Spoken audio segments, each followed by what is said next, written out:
ભાઈ અને એ પણ સારું ગાય છે. કિરણ કોશિયા એમનું નામ છે.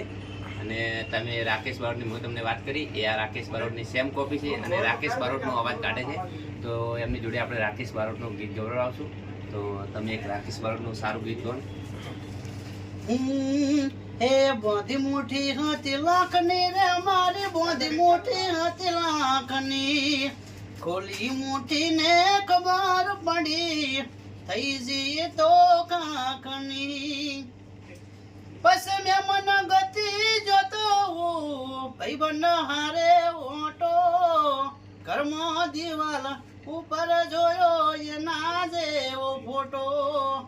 કાળજ કકળી ઉઠ્યા જોઈ દિવાલો માથે ફોટો, હું જોતો તો ફોટો એ ભરી ન આઈ લોટો. અરે રૂબરૂ આઈ નજરો મળી